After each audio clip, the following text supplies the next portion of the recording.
बहुत पुरानी बात है। एक गांव में दो लड़के रहते थे। एक का नाम ज्ञानवान और दूसरे का नाम बुद्धिमान था, लेकिन दोनों पढ़ने लिखने में बहुत कमजोर थे। दोनों के माता पिता उनको लेकर बहुत परेशान थे।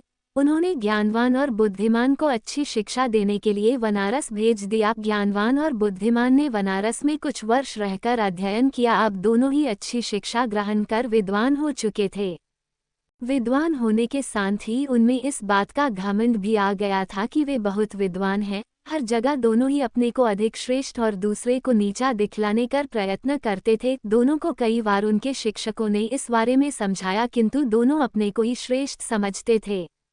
शिक्षा खत्म होने के बाद दोनों को बनारस से अपने गांव वापस लौटना था। रास्ता बहुत लंबा था। चलते चलते उन्हें रात हो गई और उन्होंने एक गांव में अपना डेरा डाला। गांव के जमींदार को पता चला कि उनके गांव में बनारस के विद्वान आए हुए हैं। जमींदार साहब ने दोनों विद्वानों को रात्रि विश्राम और भोजन के लिए अपने घर आमंत्रित किया। ज्ञानवान और बुद्धिमान दोनों जमींदार के घर आ गए।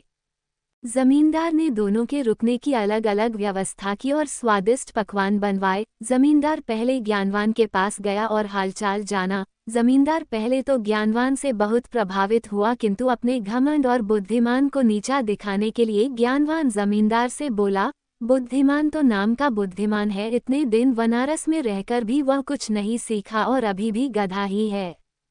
ज्ञानवान की बातें जमींदार को अच्छी नहीं लगी। ज्ञानवान से मिलने के बाद वह बुद्धिमान से मिलने गया। बुद्धिमान ने भी ज्ञानवान की तरह ही बातें की और कहा, ज्ञानवान को कोई ज्ञान नहीं है और वह तो बैल है जिसे कुछ नहीं आता। जमींदार दोनों से बहुत निराश हुआ और कुछ देर पश्चात उसने ज्ञानवान और बुद्धिमान को भोजन के लिए बुलाया। दोनों भोजन के लिए आए और जब दोनों को थालियां परोसी गईं तो थाली में घास और भूंसा था। थालियां देखकर दोनों जमींदार पर बहुत क्रोधित होते हुए बोले, आपने यहाँ हमें बेइज्जत करने के लिए बुलाया है? क्या हम कोई जानवर है जो आप हमें भूसा और घास खिला रहे हैं?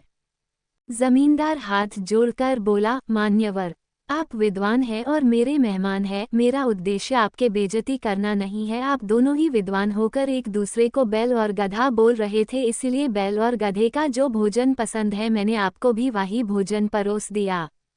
जमींदार की बात सुनकर ज्ञानवान और बुद्धिमान को अपनी गलती का एहसास हुआ और दोनों ने एक दूसरे से क्षमा मांगी और जमींदार को धन्यवाद दिया। जमींदार ने भी दोनों को स्वादिष्ट पकवान खिलाए और दोनों की खूब आवभगत किया। शिक्षा कोई कितना ही बड़ा विद्वान क्यों ना हो, अगर दूसरे को नीचा दिखलाने का प्रयत्न करता है तो उसे भी नीचा देखना पड़ता है।